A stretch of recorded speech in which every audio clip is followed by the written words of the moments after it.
Good morning, ladies and gentlemen. Welcome to the George W. Norris Legislative Chamber for the 8th day of the 107th Legislature First Session, Special Session. Our chaplain for today is Senator Erdman. Please rise. Thank you, Lieutenant Governor. Good morning. Let us pray. Father, we thank you for this opportunity to come and meet in this place this morning to do the business of the state. We also thank you this morning that we have the assurance knowing that Jesus came to die on the cross to pay for our sins, and we thank you for that. We also thank you for the fires that have been extinguished in my district and in the western part of the state. Be with those who responded, the first responders and those firefighters. We appreciate their service. Bless them and their families. We thank you for the seasons that you've created, and we thank you for this first day of fall. And fall reminds me of a completion of the task of getting things done. And so today I pray that the task of redistricting would be completed, it would be pleasing to you, and be beneficial to the people of the state of Nebraska. Give us wisdom, because your word says if anyone lacks wisdom, we should ask of you. So we pray that you would share that with us so that we can accomplish our purposes. And we thank you, Lord, that all 49 of us are here and healthy. We appreciate your blessings upon us. We ask all these things in the name of Jesus. Amen. Thanks, Senator Erdman. I now recognize Senator Lindstrom for the Pledge of Allegiance. Please join me in the Pledge of Allegiance. I pledge allegiance to the flag of the United States of America and to the republic for which it stands, one nation, under God, indivisible, with liberty and justice for all. Thanks, Senator Lindstrom. I call to order the 8th day of the 107th Legislature First Special Session. Senators, please record your presence. Roll call.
Mr. Clerk, please record.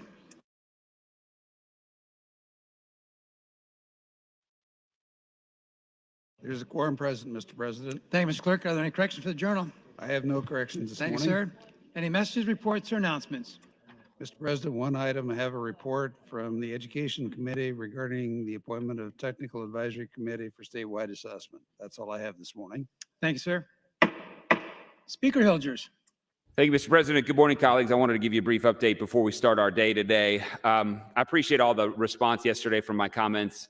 No one likes the deadline, especially if not meeting that deadline means what we all know it will mean if coming back in January, which I will reiterate and be explicit about. I know everyone, most of all me, does not want to do that. The reaction yesterday, I think, was incredibly positive. I had a number of people in my office working through, having a lot of conversations. A number of senators, including the leadership of the Redistricting Committee, worked late into the night yesterday to make, and I think made significant progress. Today is going to be a critical day. I've asked the Redistricting Committee to meet my office as soon as we adjourn, and we're going to use every minute and every hour wisely and efficiently today through tomorrow to try to reach an agreement and get this accomplished. My goal currently, to make the body aware, is to have the congressional and legislative maps on the floor for Friday. That is my current goal. Whether we can meet that or not, we have a day built into the schedule. If we have to go to Saturday, I want to avoid that at all costs. My goal is to come in on Friday. As soon as we have those, if we are coming in indeed on Friday, I will let the body know immediately and have maps available for everyone. But I will tell you today, you should expect every member of the Redistricting Committee, or every senator, I should say, will have a communication from a member of the Redistricting Committee, and you should be in contact, and they will be in contact with you so that you can be up to date and informed. I want to avoid as many surprises as we can. I, again, am very appreciative of the grace that's been shown to this process. I know it's been very frustrating for many people, myself included. The circumstances of the timing of the Census Bureau data has made this very difficult, and I'm just asking for a couple more days of patience and hard work and cooperation, and if we do all those things, I'm very confident that we'll get across the finish line. Thank you, Mr. President. Thank you, Mr. Speaker. Pursuant to the agenda, legislative confirmation reports, Mr. Clerk. Mr. President, the first report this morning from the General Affairs Committee is 3 appointees to the Commission on Problem Gambling. Senator Breezy recognized opening the confirmation report, first of 4, I believe. Thank you, Mr. President, and good morning, colleagues. General Affairs Committee held a confirmation hearing on September 15th and heard the testimony of 6 individuals to 3 different commissions. First, there are 3 individuals for your consideration being appointed to the Commission on Problem Gambling. First, we have Paul Leckband is being reappointed to the commission. He has served on the commission for 10 years. He spent 40 years in education, and his mission as a commissioner is also education, making sure the providers they contract with know and understand the rules and regulations that are in place to provide the best help possible to their clients. Second, we have Todd Zoner being reappointed to the commission. He has completed 1 4-year term. He has a good deal of experience working with individuals who suffer with problem gambling, even with members of his own family. He has enjoyed serving on the commission thus far and feels this program is very needed. He feels the commission is making progress in connecting with more people who have a problem with gambling and that their programs are effective. Third, Dan Volnek is a new appointee to the commission. Dan is one of the 2 members of the commission who is a recovering gambling addict, as is required in statute. He never personally sought out the services of the commission when he was gambling, but his personal treatment provider is also a contracted service provider to the commission and is the one who recommended his name for the appointment. He feels the commission is very important, as there are so many more opportunities for gambling now than there were 15 years ago, and more people struggle with addiction. I'd ask for your vote and your support to confirm these individuals for the Commission on Problem Gambling. Thank you, Mr. President. Thanks, Senator Breezy. Debate is now open on the first of 4 confirmation reports from the General Affairs Committee. I see no members wishing to speak. Senator Breezy recognized closed. He waives closed. In question for the body's adoption of the first of 4 confirmation reports from the General Affairs Committee. Those in favor vote aye. Those opposed vote nay.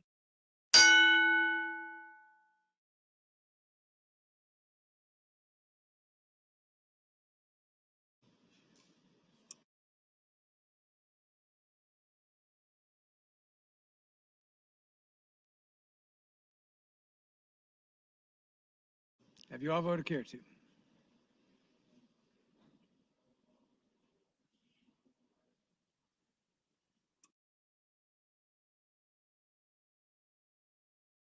Record, please.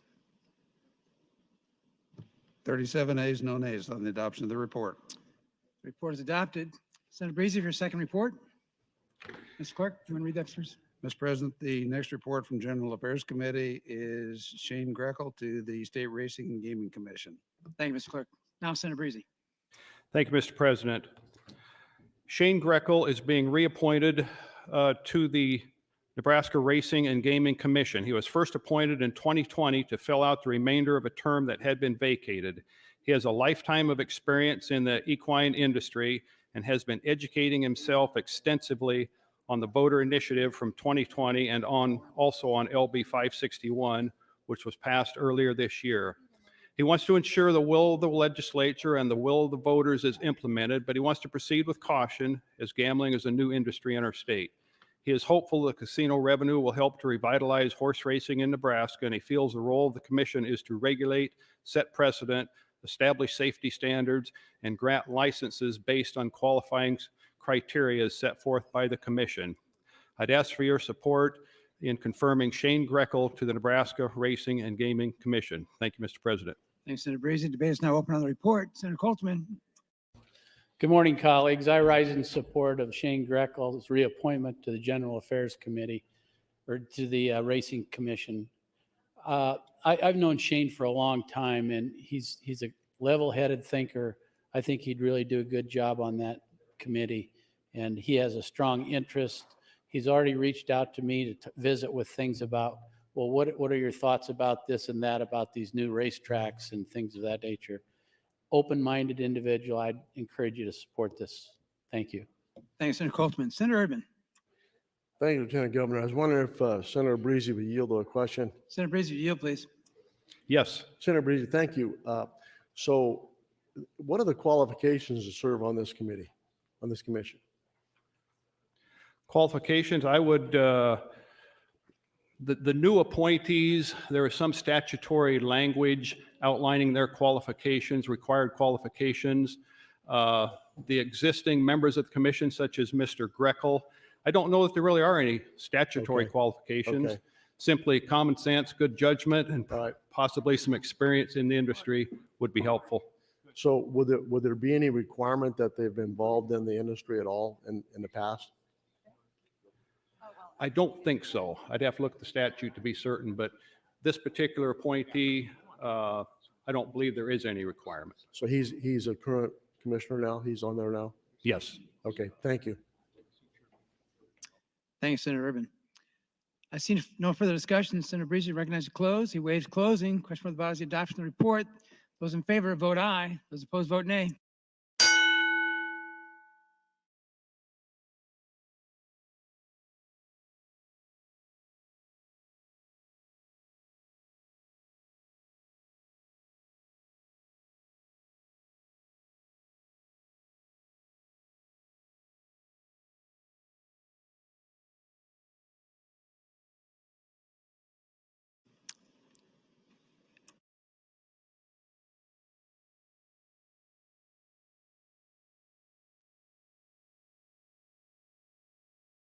Have you all voted? Record, please. 34 ayes, no nays on the adoption of the report, Mr. President. The report is adopted. Third report, Mr. Clerk. Mr. President, the next report relates to Tony Fulton to the State Racing and Gaming Commission. Senator Breezy. Thank you, Mr. President. Tony Fulton is a new appointment to the Racing and Gaming Commission. He has been appointed to fill one of the two new seats that were created by the voter initiative in 2020. He currently is a director of the Nebraska Department of Revenue and has experience working with the lottery and charitable gaming divisions of that department. Director Fulton is also familiar with the Gambler's Assistance Program as it is housed under the Department of Revenue. He is an advocate for moving ahead with gambling slowly and with caution because he wants everything to be done right. But he also feels that the voters have spoken and the commission will respect that and that nothing should be held up because of one's personal position on gambling. I would ask for your support in confirming Tony Fulton to the Nebraska State Racing and Gaming Commission. Thank you, Mr. President. Thanks, Senator Breezy. Discussion is now open. I see none. Senator Breezy. He waives closing. Question with the body is the adoption of the third confirmation report from the General Affairs Committee. Those in favor, vote aye. Those opposed, vote nay.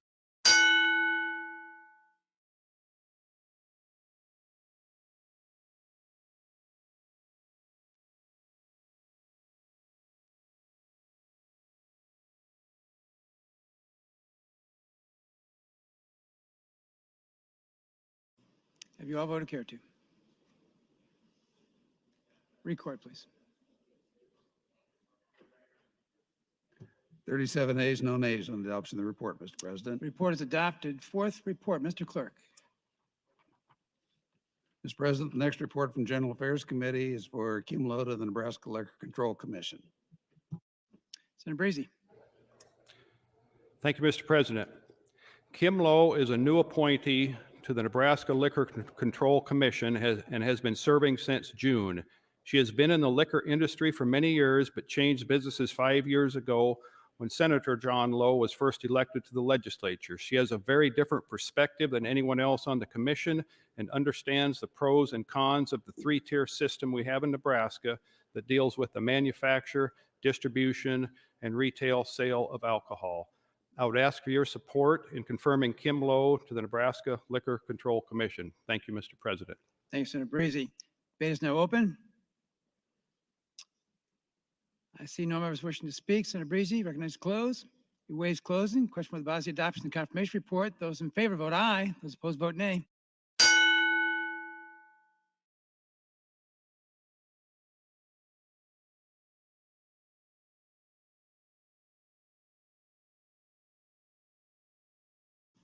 Have you all voted care too? Record, please. 36 ayes, no nays on the adoption of the report. Report is adopted. Moving now to the confirmation report from the Business and Labor Committee. Mr. Clerk. Mr. President, the Business and Labor Committee would report favorably on William Blake to the Commission on Industrial Relations. Senator Ben Hansen. Thank you, Mr. Lieutenant Governor. My appointment is for the Commission of Industrial Relations, and this is William G. Blake, who is a current judge/commissioner on the Commission of Industrial Relations and has been a member since the year 2000. Mr. Blake graduated from the University of Nebraska-Lincoln College of Law in 1975 and has lived and worked in Lincoln ever since. Currently, Mr. Blake owns and operates a private law practice that focuses on, among other things, administrative law, municipal law, and business law. Being an expert in these areas of law is a tremendous asset to the Commission. Mr. Blake's professional expertise, coupled with his 20 years of experience on the Commission, makes him not only an asset, but an ideal candidate for the Commission. As Chairman of the Business and Labor Committee, I ask for your green vote for the appointment of Mr. Blake to the Commission of Industrial Relations. Thank you. Thanks, Senator Hansen. Debate is now open on the report. Senator Friesen. Thank you, Mr. President. I'm just going to take a little bit of an opportunity here to talk about the CIR a little bit and what's been happening in the past and seeing if it's relevant anymore. So when we talk about school funding and how we fund education, when we looked at school budgets, 80 to 85% of a school's cost is personnel. And when you talk to school board members and we always harp about local control and all this thing, and they in the end, they have no control basically over 80 to 85% of their budget. Although they think they do, they don't. And what has happened is school boards and the School Boards Association, everything has gotten really good at going out and looking at their comparables, and both sides do this, and they basically get all the information they need. They sit down at the board meeting and everybody says what they want, and pretty soon they just agree to a number and it's done. Nobody wants to take anything to the CIR anymore because you're going to lose, and in the end, nothing gets accomplished other than you have high legal fees and you end at the same conclusion. So I just think everybody needs to be paying a little bit more attention to the CIR and what they do and how that process has changed over the years, and really see if it's needed anymore or how it can be maybe designed so that it works a little better, because right now there's a lot of things that have happened, and I'll give one example of Hall County. A few years ago, they were designated an MSA, which is a metropolitan statistical area. They reached this magic 50,000 population number, and suddenly they were thrown in with new comparables, and they had to raise wages of all the city county employees by 33%. No duties changed, nothing else changed, but suddenly they were in a different group of comparables. And so it happened fast. It really put a strain on their budget. There were attempts, to work it in gradually, to try and phase it in over time. Those were rebuffed. But again, it's the process sometimes that happens. They were forced to do it immediately. There was no compromise on that. And suddenly they had budget issues. They had to increase property taxes. They had to increase occupation tax. I think they put some wheel tax in place to try and meet those budget obligations. So it's a severe strain on some public entities trying to do the right thing, but in the end, being forced to do it way faster than what's necessary. And it all used. I served on the school board for numerous years. And when we negotiated with our staff, we would negotiate to a number that we thought would keep us from going to CIR. And so we never pressed it past that because we knew what the ramifications were going to be if we did. And so Senator Friesen said we need to start having a discussion, or people need to talk about CIR. I'll take it a step further. We need to pass legislation to either fix CIR to fit what we do now or eliminate it. And I have no problem with Mr. Blake. I think he's a respectable person, and I think his appointment will be confirmed. But we need to look at what CIR does. We compare ourselves to ourselves, and as he stated, Senator Friesen stated, when you get into a different category, all of a sudden you're compared to a different group, and it goes up. Your wages go up, and your costs go up, and your taxes go up. And so it's an opportunity for us to have that discussion about CIR. And I think this next legislative session, somebody needs to bring forth a bill to either fix it to make it more conforming to what we do now or eliminate it. Thank you. Thanks, Senator Erdman. Senator Groney. Thank you, Mr. President. I concur with Senator Erdman and Senator Friesen. Here's that rural-urban divide again. The CIR, Committee on Industrial Relations, is an antiquated labor where the government stuck its nose into labor negotiations, local labor negotiations, and made a bad trade-off that said, if we do the CIR, you cannot strike. Go ahead and strike. And then see what the public opinion says on your hero status. I would rather have a strike because that's labor. But to tell a community that might be under economic distress and already high burdensome taxes that they must give a raise to the public employees, in many cases haven't asked for it. I have talked to small communities, small union presidents at schools and said, we want to keep our school. We're willing to negotiate with the school board, but guess what happens? The heavy hammer of the union comes in and said, you got to be a team player and you will get a raise. Meanwhile, the school closes. If you're worth your salt, because I come from the free enterprise system, you will get your raise. You will get your raise. Which I hopefully believe the guards at the prisons will get, state prisons. Because that's free market. We got a shortage, and the free market should solve it, and this free market should raise the prices, wages, Governor. We have a crisis there. Maybe some of that CARES Act money can go there. But what good did the union do them there? But CIR needs to go away. We have different costs of livings across the state. We have people who are community-minded, wives and husbands in farming or small business who also teach at the school. They want their school to survive. They want their community to survive. But the heavy hand of the union the state union comes in and dictates to them and the school board what they will pay. It's not right. We all know that. Now, the greed of the administrators in our schools are going to the school boards acting like the CIR covers them, which it doesn't. They're not union. But they come into the school board and said, here's an array of wages from Kansas City all the way to Cheyenne, Wyoming, and says, I'm not paid enough. And the school board sits there and goes, oh yeah, we had an array for the teachers. We ought to follow this average and raise the price of the administrators. That isn't the way it's supposed to work. It's distorted. We have some of the highest paid administrators in the nation per cost of living, and we got 38% results on our math test from our juniors and 41% on our literature test. The CIR needs to go away. Period. Now, I'll be gone, but somebody needs to have a backbone and get rid of the country club of who's on committees, and the reasonable people in the majority need to control the Business and Labor Committee.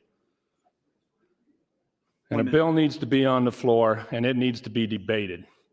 And the CIR needs to go away. It's antiquated. It gives a huge hammer to labor over and above the taxpayer. Remember, this isn't a choice.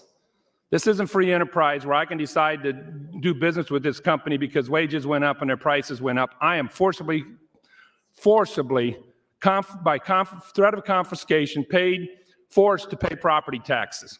And I can't have any say on the cost of the spending because of the CIR. That's wrong, and we all know it is. Thank you. Thanks, Senator Groney. Senator McDonald. Thank you, Mr. President. Good morning, colleagues. This is a confirmation report. It's turned into a discussion about the CIR. That's fine. If we want to spend the morning talking about the CIR, we can. I don't believe the comments that have been made are factual based on my experience with the CIR.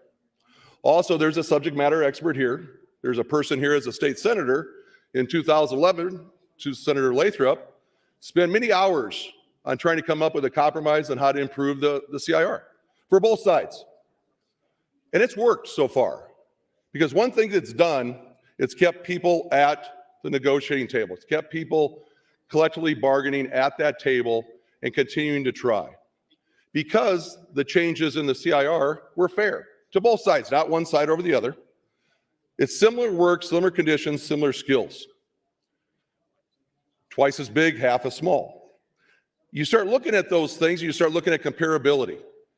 And both sides, if they're trying to do their job, represent their interests, but to be fair, they do not want to go to the CIR unless the other side will not compromise. The idea of what we do here and how it affects people's lives, and the idea of starting to discuss letting people strike, you're talking about police officers, firefighters, first responders striking. That's the reason, one of the reasons the CIR was put together was to say, okay, if you cannot meet at the negotiating table and come up with an agreement, then we're going to give you a way, both sides, to go somewhere, and it was the Commission of Industrial Relations, to settle your dispute without striking and putting public safety in jeopardy. Firefighters, police officers, they do not want to strike. They took an oath to protect life and property.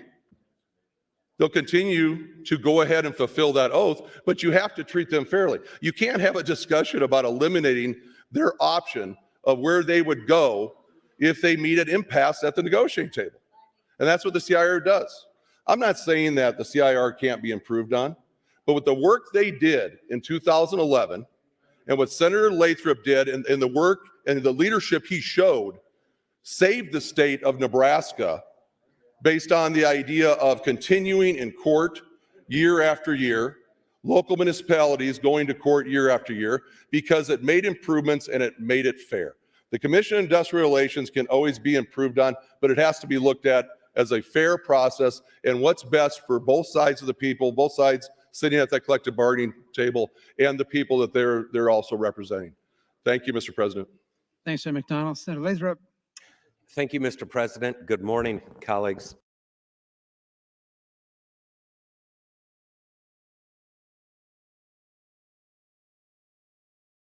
Placed and demonstrated a failure to fully understand the trade-off that is the CIR.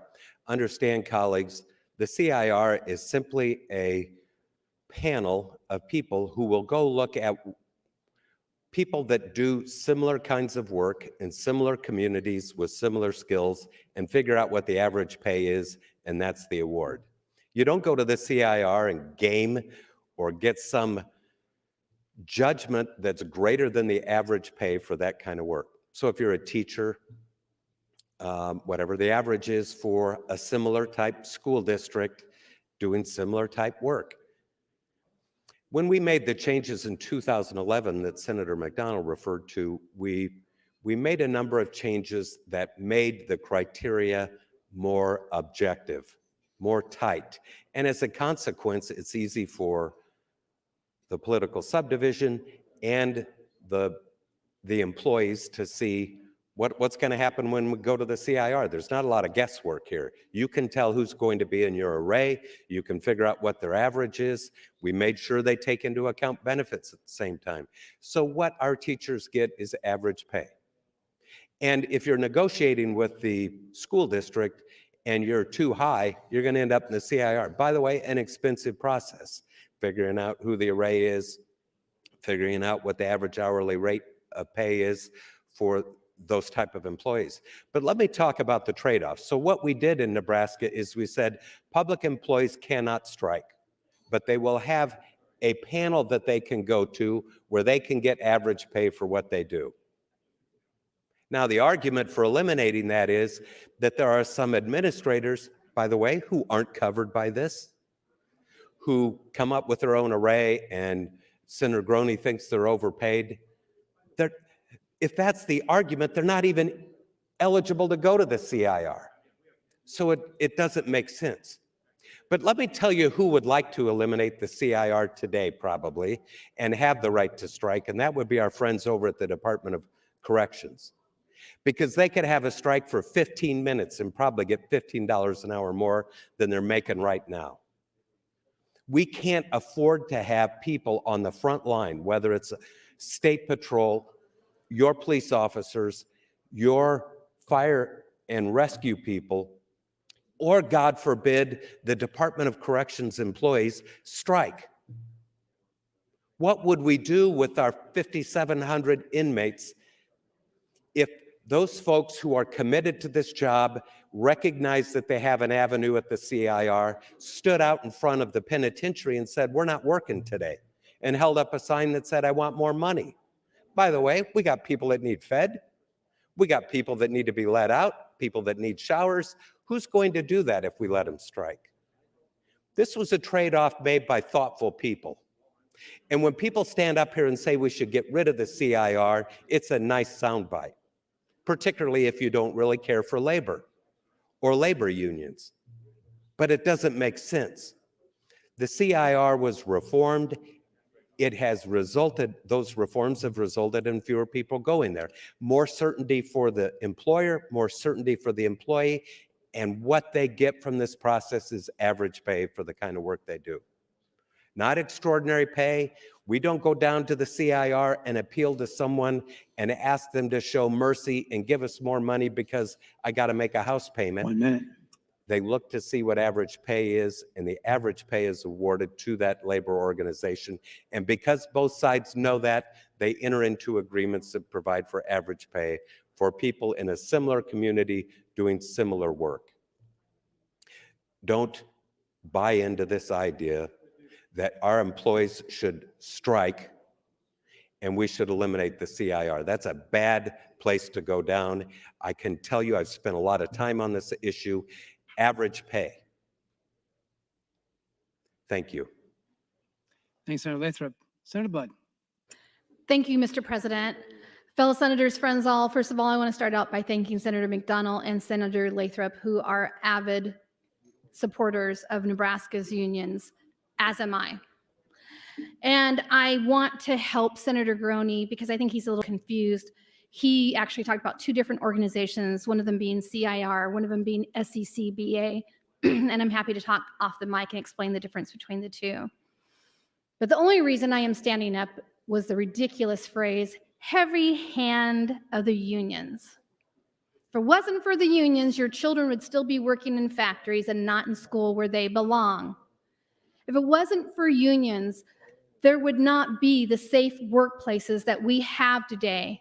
Workplaces where people previously lost their lives because it was just about people making profits. It was never about the employees until the unions stepped in.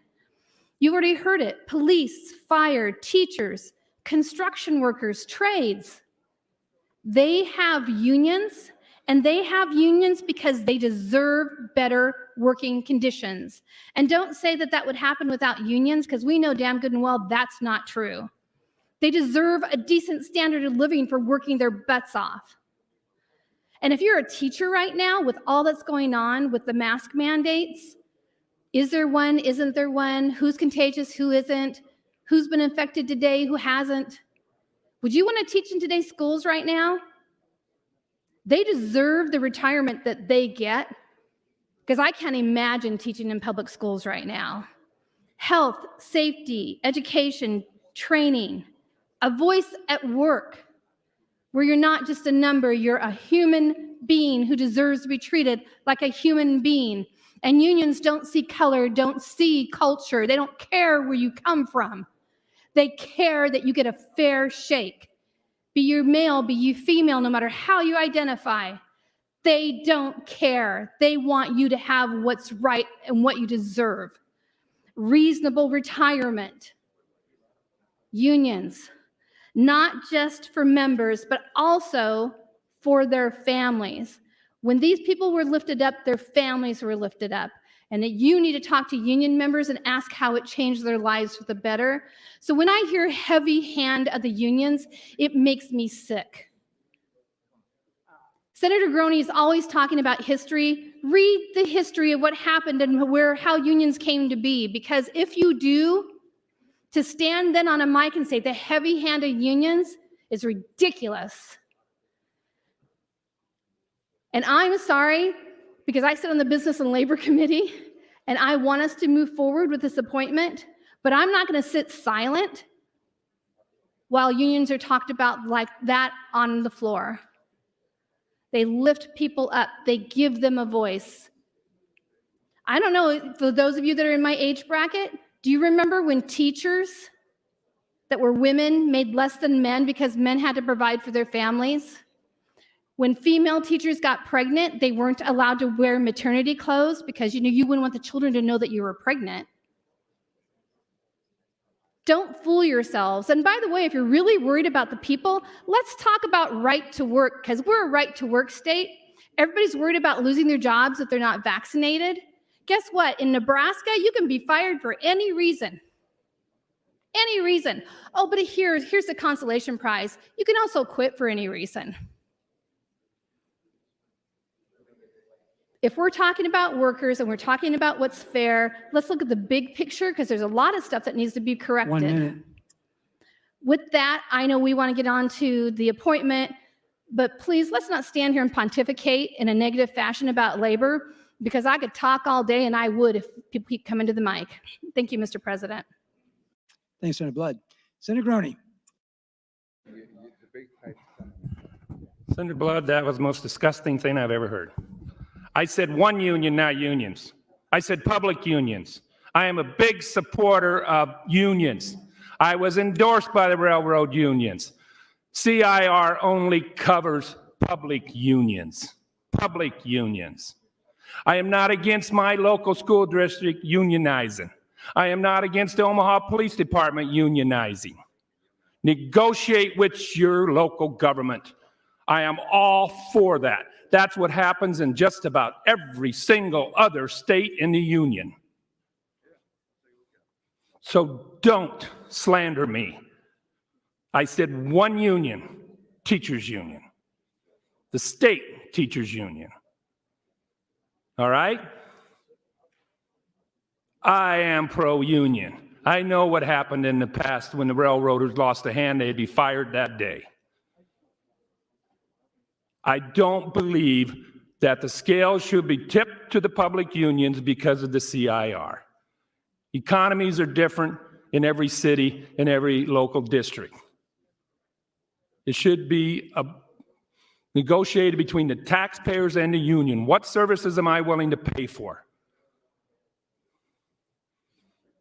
But everything you said was hokey, made up, twisted.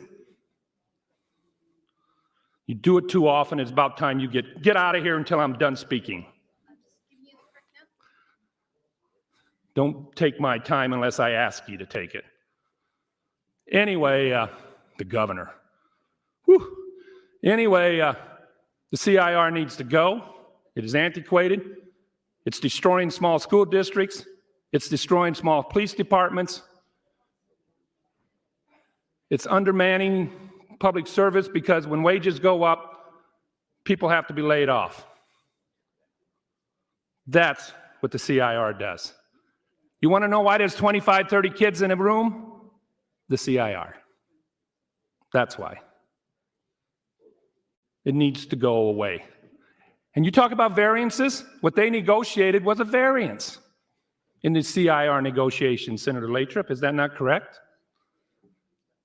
What the CIR does is drive up wages, inflationary wages, with no other reason than a stupid formula. A stupid formula. Oh, I understand the CIR.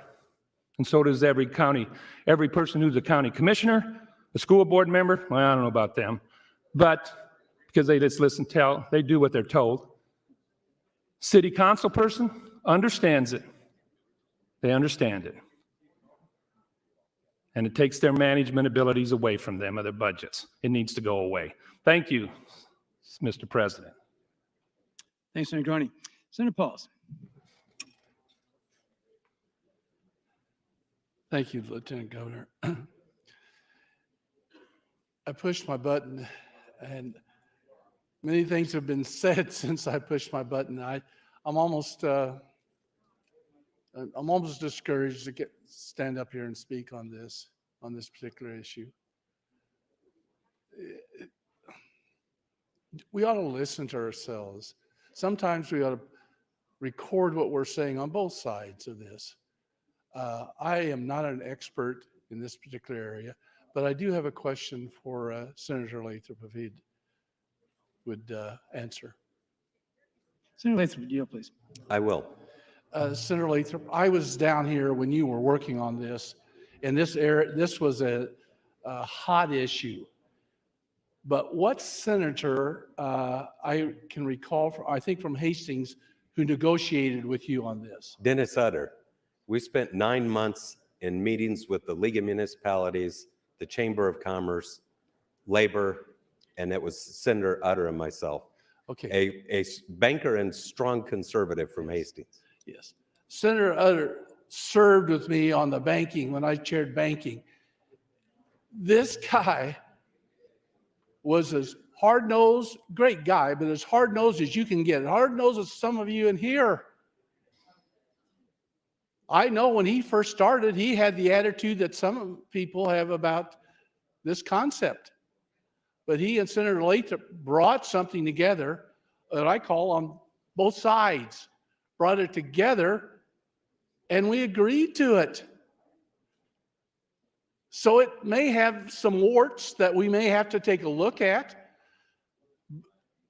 But this topic was, I can remember it. I said, gee, man, Christmas, what are we doing, guys?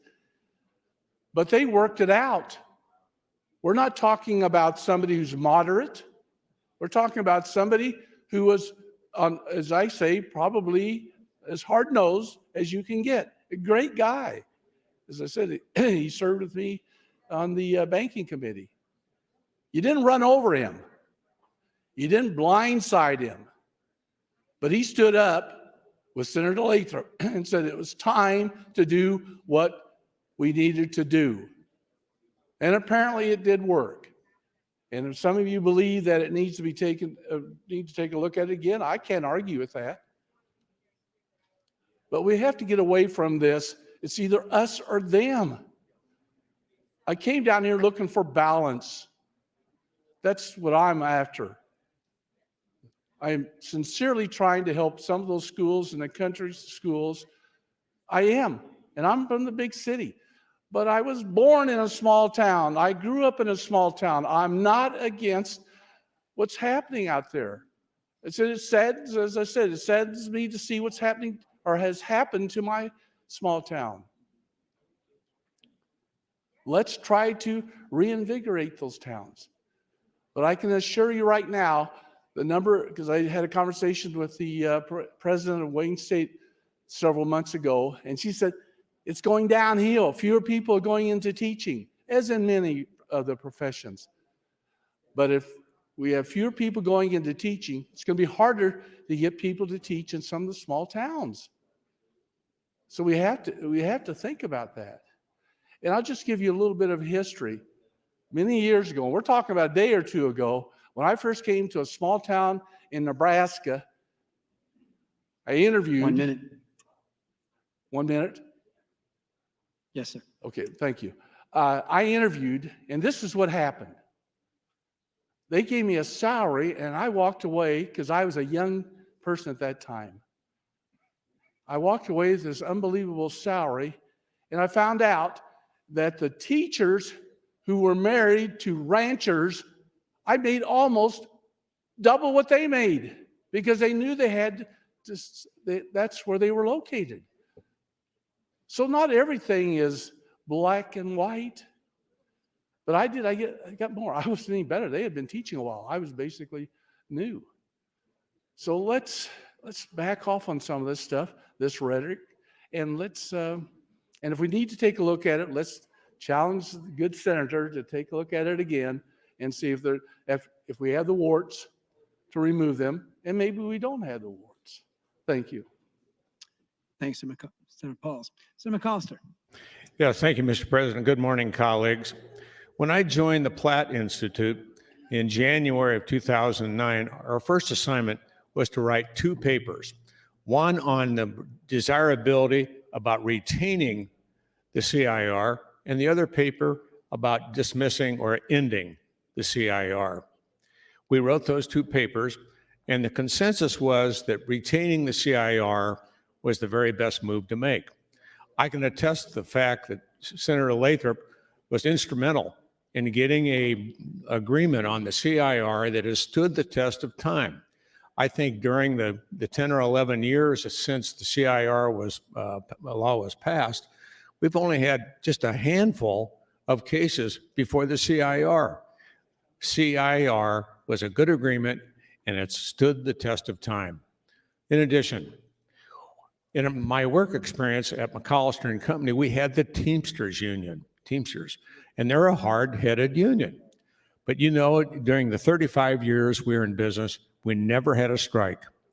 The only problems we ever had is when we had a steward that wasn't strong. And when we had a good steward, we had very few problems. And the good thing about a union is you have a union agreement. And that agreement determines what the work environment's going to be. And so when an employee comes up to the president of the personnel company or the personnel officer and asks for some raise or something, you send them back to the union agreement. So in that way, a union serves both management and the employees. So unions aren't necessarily a bad thing.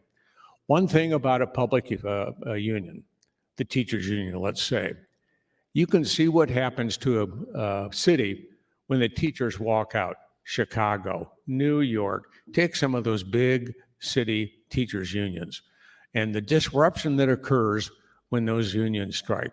It's terrible. So the agreement that you make with a public union is they can't strike, but you have to abide by the terms of the CIR, the agreement that comes out of the CIR.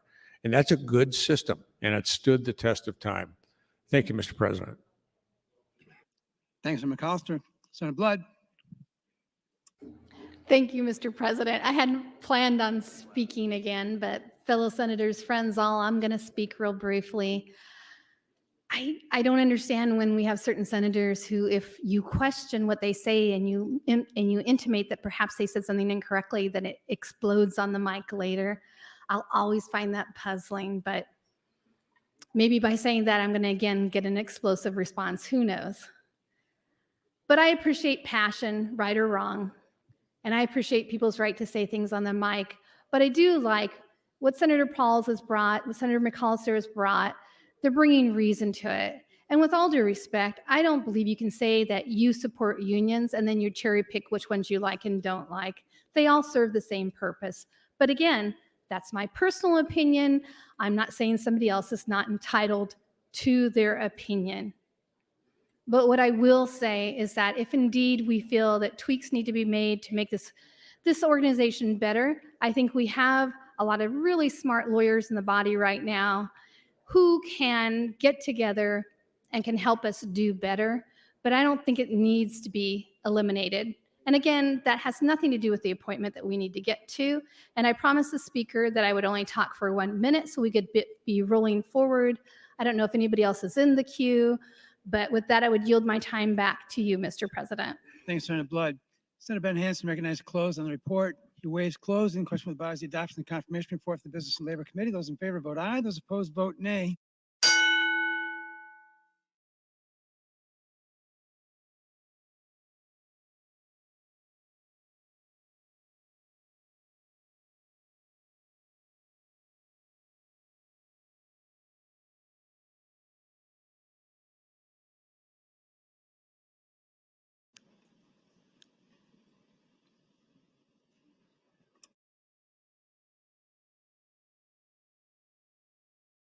Have you all voted? Record, please. 37 ayes, no nays on the adoption of the report. Report is adopted. Moving on to the report of the Education Committee. Mr. Clerk. Mr. President, the next report from the Education Committee is 2 appointees to the Technical Advisory Committee for Statewide Assessment. Senator Walls, you recognize. Thank you, Mr. President. The Technical Advisory Committee for the Statewide Assessment was created in 2008. The role of the committee is to review the statewide assessment plan, state assessment instruments, and the accountability system developed under the Quality Education Accountability Act. The committee advises the governor, the State Board of Education, and the Nebraska Department of Education on the development of statewide assessment instruments and the statewide assessment plans. The committee typically meets up to 3 times a year in Lincoln. Members are reimbursed for their expenses. Jeffrey Nelhouse has been reappointed for his 2nd term on the committee, serving as one of 3 statutory required national experts. He holds a Master's of Education from Harvard and works as an education consultant. In addition to Nebraska, he currently serves on the New Hampshire Technical Advisory Committee and has previously served on them in Kentucky, Maine, Rhode Island, and the province of Ontario, Canada. An original member of the committee, Linda Poole, has been reappointed for her 5th term. She is fulfilling the Nebraska teacher position on the committee. She teaches 6th grade at the Prairie Queen Elementary and Papillion La Vista Community Schools and holds a master's degree in both educational leadership and curriculum and instruction. She was inducted into the Miller Public Schools Hall of Fame as an alumni in 2003 and as a community booster in 2007.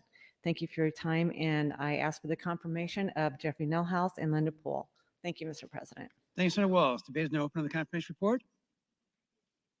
I see none.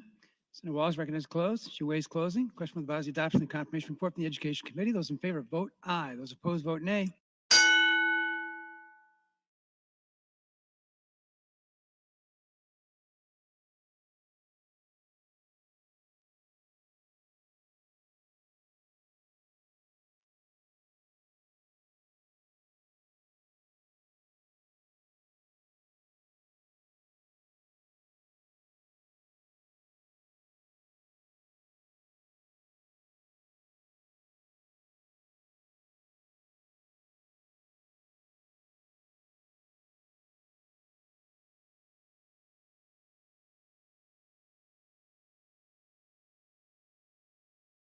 Have you all voted?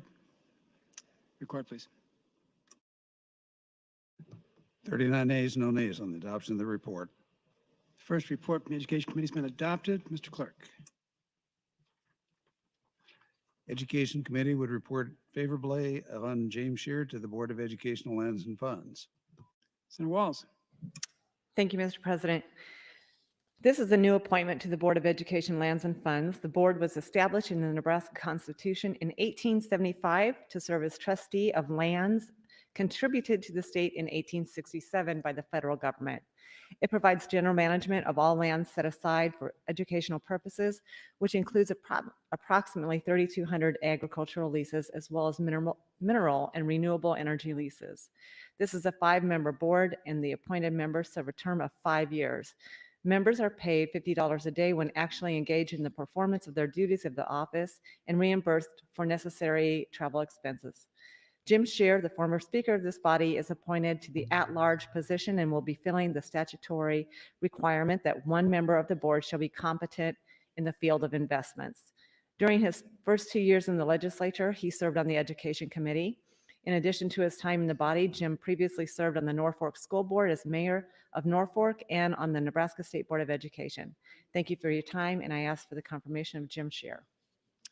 Thanks, Senator Walls. Discussion on the report. I see none. Senator Walls recognized to close. Waives closing. Question for the body's adoption and confirmation report from the Education Committee. Those in favor vote aye. Those opposed vote nay.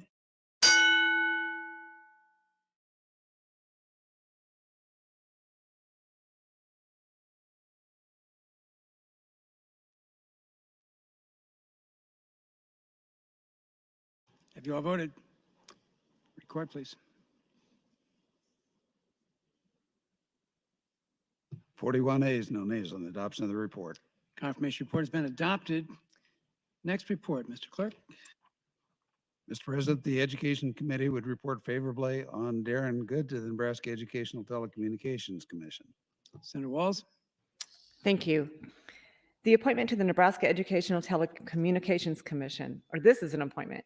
The commission was established in 1963 by the Educational Television Act. Its powers and duties include, but are not limited to, promoting and sponsoring non-commercial educational telecommunications throughout Nebraska via broadcast, satellite, fiber, optic, computer, and other technologies. This is an 11-member commission, and the appointed members serve a term of 4 years. Commission members do not receive compensation, but are reimbursed for reasonable and necessary expenses incurred in attending scheduled meetings. Dr. Darren Good is appointed as the private college representative on the commission. He is the president of Nebraska Wesleyan University. Dr. Good received his PhD in biology from the University of Kansas. He previously served as vice president for academic affairs and dean of faculty at Whittier College. Thank you for your time, and I ask for your confirmation of Dr. Darren Good. Thank you. Thank you, Senator Walls. Discussion on the report. I see none. Senator Walls recognized to close. She waives closing. Question for the body adoption of the third confirmation report from the Education Committee. Those in favor vote aye. Those opposed vote nay.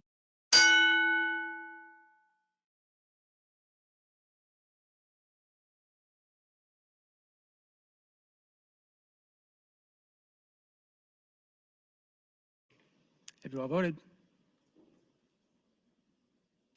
Record, please. 41 ayes, no nays on the adoption of the report. Report has been adopted. Final report, Mr. Clerk. Mr. President, the Education Committee would report favorably on Christy Hovanetz to the Technical Advisory Committee for statewide assessment. Senator Walls. Thank you. This is a new appointment to the Technical Advisory Committee that represents one of 3 national experts. Dr. Christy Hovanetz earned her PhD from Florida State University with a concentration in public policy and specializing in education policy. She is currently a senior policy fellow. She is currently a senior policy fellow with the Foundation of Excellence in Education and previously served as the assistant commissioner for the Minnesota Department of Education. Thank you for your time, and I ask for the confirmation of Dr. Christy Hovanetz. Thanks, Senator Walls. Discussion on the report. I see none. Senator Walls closes, waives closing. Question for the body adoption and confirmation report from the Education Committee. Those in favor vote aye. Those opposed vote nay.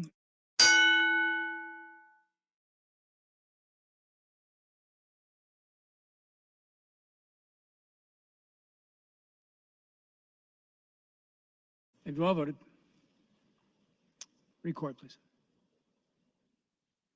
39 ayes, no nays on the adoption of the report. Confirmation report has been adopted. That concludes our confirmation reports for the day. Proceeding now to general file LB 14. Mr. Clerk. Mr. President, Legislative Bill 14, introduced by Senator Hughes as chair of the board, is a bill for an act relating to appropriations to appropriate funds for the expenses incurred on 107th Legislature First Special Session 2021 and to declare an emergency. Bill was introduced on September 13, reported directly to general file. Senator Hughes, you recognized to open on LB 14. Thank you, Mr. President. Good morning, colleagues. LB 14 appropriates the funds for the expenses incurred during this special session. The dollar amounts in LB 14 are based on a 14-day session. If we need to, we can adjust the amount on select file to reflect the actual number of days that this session actually runs. The expenses includes funds for our per diem payments, mileage reimbursement, printing, and some additional staff costs, including the sergeant at arms, pages, bill room staff, transcribers, and bill drafting technicians. I would be happy to try and answer any questions if you have them. Thank you, Mr. President. Thanks, Senator Hughes. Debate is now open on the bill. Senator McKinney. Thank you, Mr. Lieutenant Governor. I don't rise to oppose LB 14.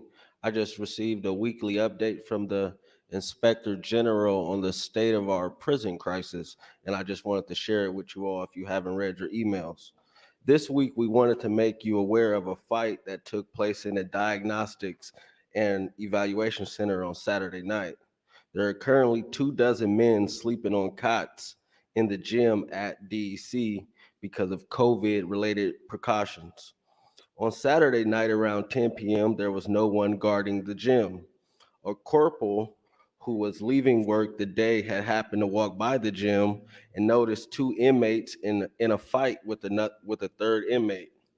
The corporal did not have his radio because he was leaving for the day, but was able to alert a lieutenant by shouting down the long hall that connects all of the units.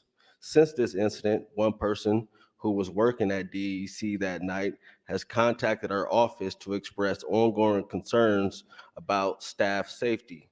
He stated in part, "Imagine if the fight was fake and the 40 inmates took over and let their friends out." We've also wanted to make you aware of an incident at the state penitentiary on Friday, which sent 3 staff to the hospital.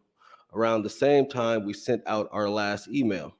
An inmate in Housing Unit 3, which we referenced in the last email, had covered his cell window, claimed to have his cellmate at knife point and was demanding to see mental health. Staff reported having to use force to get him out into a holding cell, during which time 4 of the staff were injured, 1 declined treatment. The injuries were classified as non-serious. NSP was below minimal staffing and near critical at the same time. Both of these descriptions are based on initial reports of the incidents, but our office is continuing to investigate. Again, I ask you all, if you haven't, to start pushing our Department of Correctional Services and the governor to do something about this staffing crisis. It's not safe for the individuals inside, and it's not safe for the staff. And we shouldn't even have a conversation going into January about building another prison because we will not be able to staff it. We need to think about how do we reduce our prison population and how do we make it safe for both individuals inside and staff. We're talking about redistricting and, helping stop population decline in Western Nebraska. We have to remember that it's not attractive to anyone to be known for Nebraska to be known as the state that continues to build prisons. We have to look through the future and look to real solutions to this staff crisis and this prison crisis. If you don't care, don't stand up next year and say, I need property tax relief. And you want to build a $200+ million prison. We have to do something, and we have to push the department and the governor to do something because it's not safe and it's only going to get worse. Thank you. Thanks, Senator McKinney. Senator Michaela Kavanaugh. Thank you, Mr. Lieutenant Governor. Good morning, colleagues. I am not in opposition to this bill, but I wanted to take time this morning to share a story with you all. So most of the people in this body know my son, Barrett. He's 3. When I started here, he was a few months old. And I came to this chamber for my orientation, and I had to bring Barrett with me because, as I say, he was a gentleman of discerning taste and would not take a formula bottle.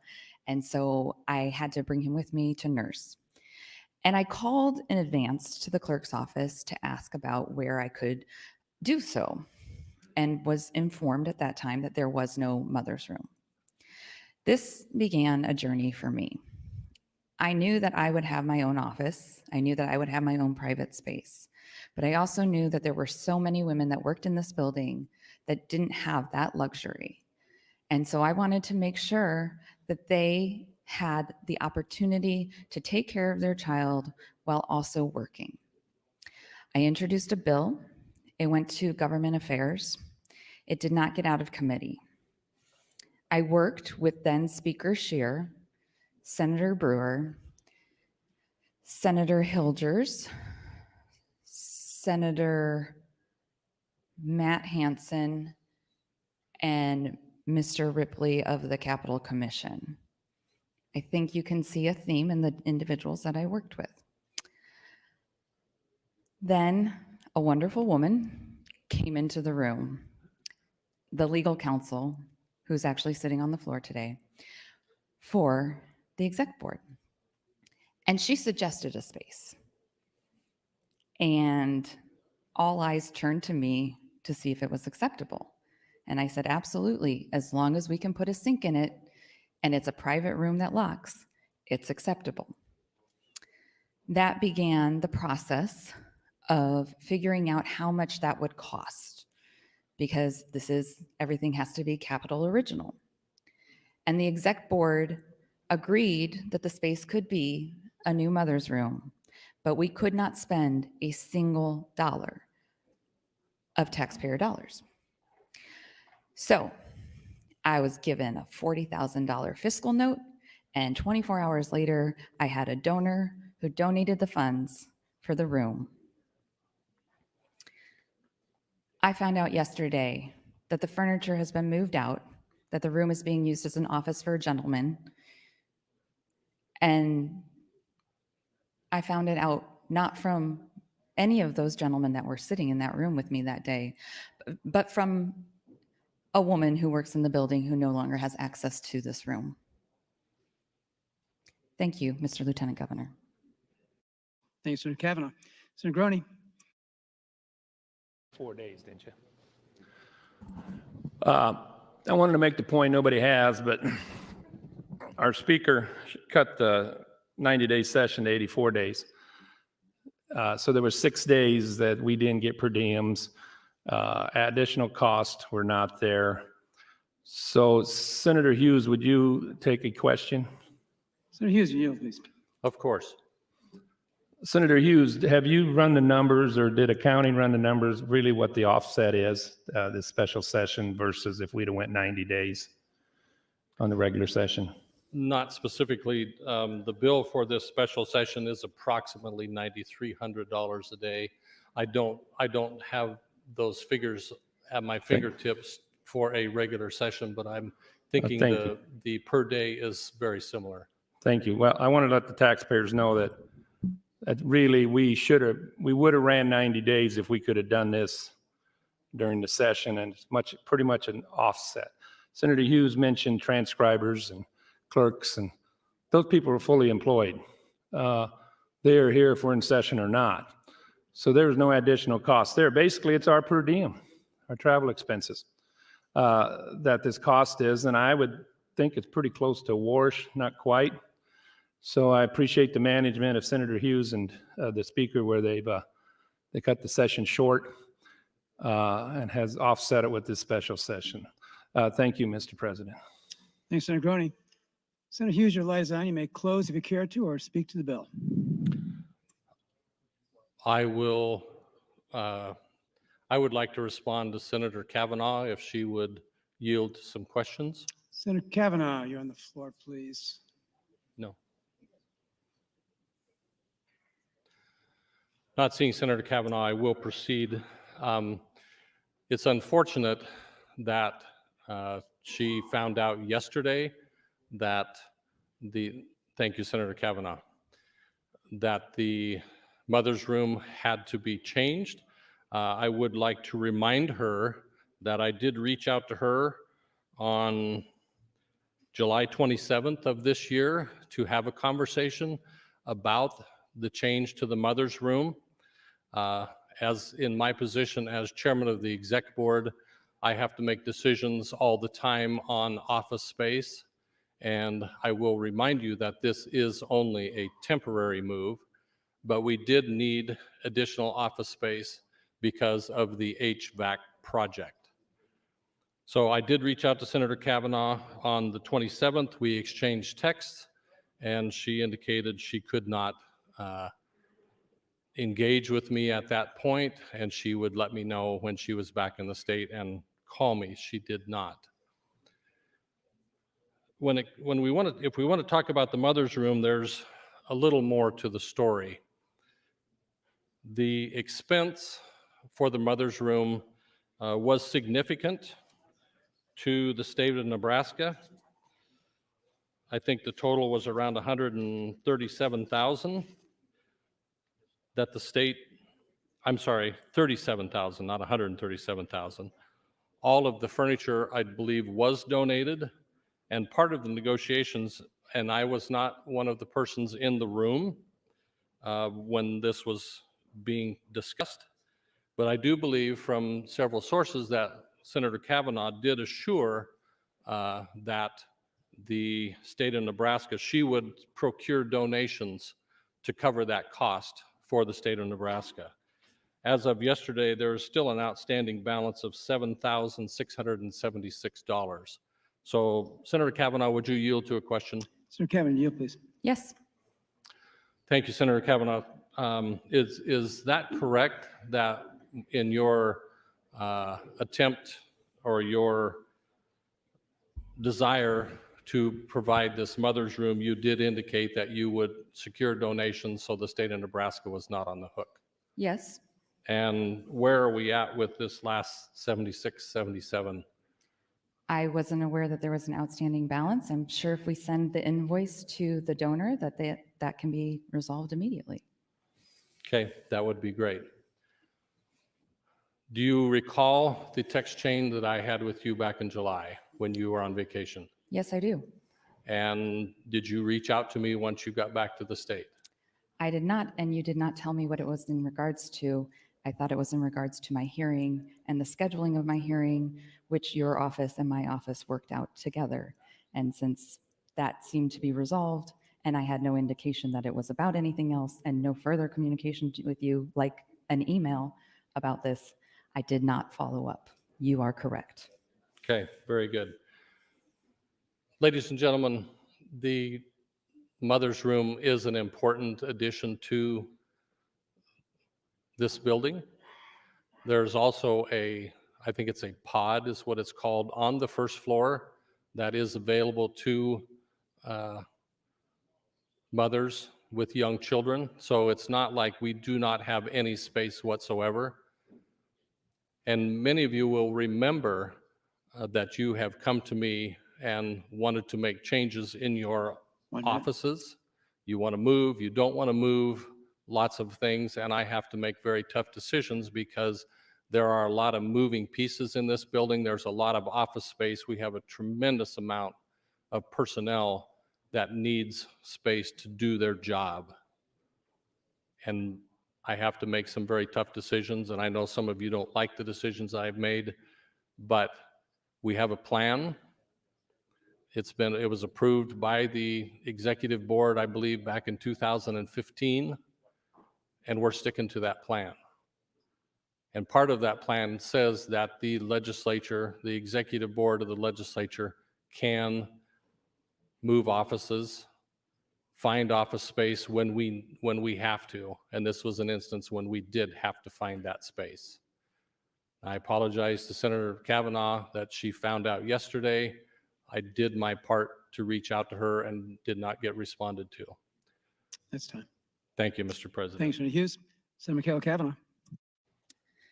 Thank you, Mr. Lieutenant Governor. Yes, there is what is called the pod.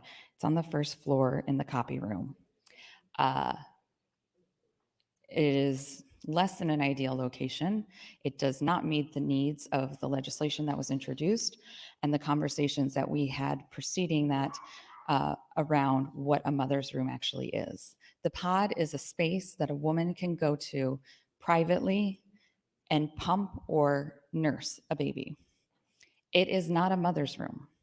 It is just a space that the public doesn't just walk in on you in the what I call the torture chamber space in the downstairs restroom where the mother's room used to be, which is in a public restroom in an empty stall. So the mother's room has 4 chairs of different sizes. And some of them are recliners, some of them have footstools, so that some of them are wider, so that women have options for what's best for them and what's most comfortable for them. It has a refrigerator, so that when you express milk, you have a place, a dedicated place to put it. It has a sink that is not in a public restroom, because hygiene is really important when you're cleaning the parts of your pump. It has a microwave in case your baby is with you and you need to heat up milk.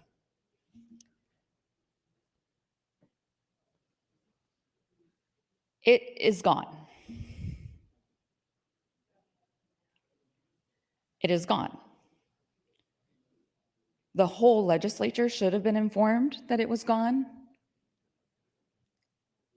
but we weren't. And a text message over the summer break just doesn't cut it. It doesn't meet the standard of informing all of us, of informing staff that this no longer exists. It is devastating, disappointing, disheartening. Pro-life state my butt. If we can't support the working mothers in this building,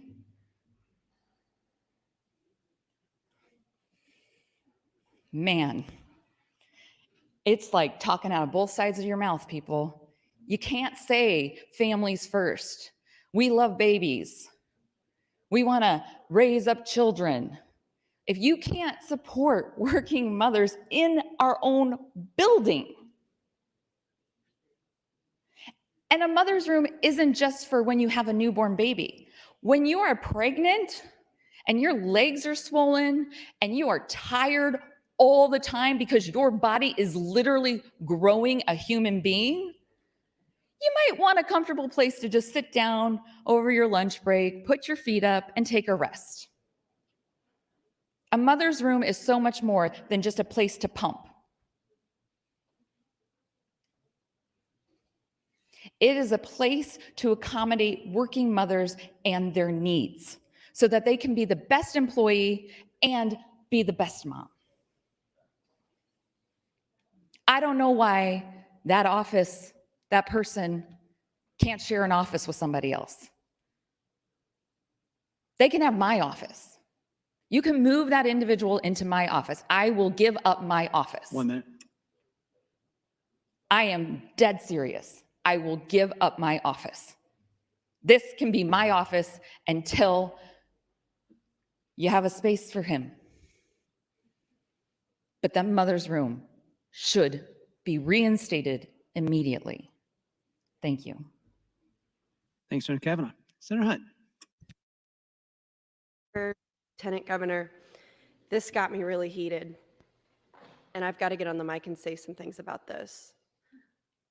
I didn't even know this was going on. And I can't believe that private donors and Senator Michaela Cavanaugh had to pay for accommodations for breastfeeding mothers in the people's house. Who's the misogynist now? Where's the great feminist to speak up about this? We constantly, continually in this body ask women to make the moral decision to bring life into this world, and then we turn our backs on them when they make the decision to do it. We say we want the House to be accessible to everybody. We want more people to run for office. We want to make this supportive of women, supportive of mothers. And then we turn our backs on them every chance we get. And Senator Hughes, as a member of the executive board, you should know that employers have to provide a space for nursing mothers and not a bathroom. I nursed my daughter for 2 years. And there's no way I could have done this job without a space to do that with her. And who knows how many people want to work in this building as a staffer, who want to run for office, who are here visiting the Capitol, and they don't have a space either to care for their children that way. This is what misogyny is.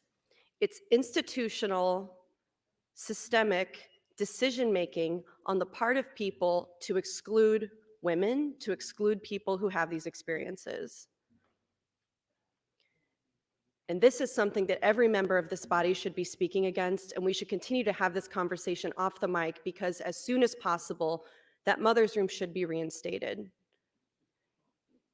If you have to take Senator Michaela Cavanaugh's office away, sounds like that's something she's willing to do. If we've got to get that little bill paid by this private donor so that people can nurse their babies in the people's house, let's get that bill sent. I bet you anything that donor's a woman too. Once again, women come through, we solve the problems, we make it work, and then men who run the institution take every opportunity to erase the progress that we make for ourselves. Thank you, Mr. Lieutenant Governor. Thank you, Senator Hunt. Senator Michaela Cavanaugh, third opportunity. Thank you, Mr. Lieutenant Governor. Thank you, Senator Hunt. I am 100% serious that my office can be used for somebody else's office to reinstate the mother's room. I would offer my office to be the mother's room, but it doesn't have a sink and it's in the tower, so it's not easily accessible to everyone. And I just appreciate your acknowledgement of the convenient feminism in this body. Thank you. I yield the remainder of my time. Thank you, Senator Cavanaugh. Senator Hughes, recognized to close on the bill. Thank you, Mr. President. I would like to remind Senator Hunt that there is a pod on the first floor for nursing mothers. It's not like we've taken away the only option that we have for mothers who choose to be in the building to express milk or feed their children. With that, I would appreciate a green vote on LB 14. Thank you, Mr. President. Thanks, Senator Hughes.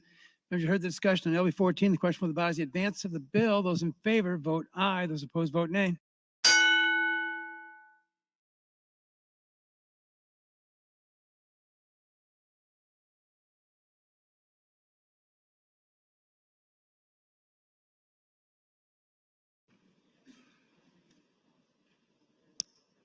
Have you all voted care to? Record, please.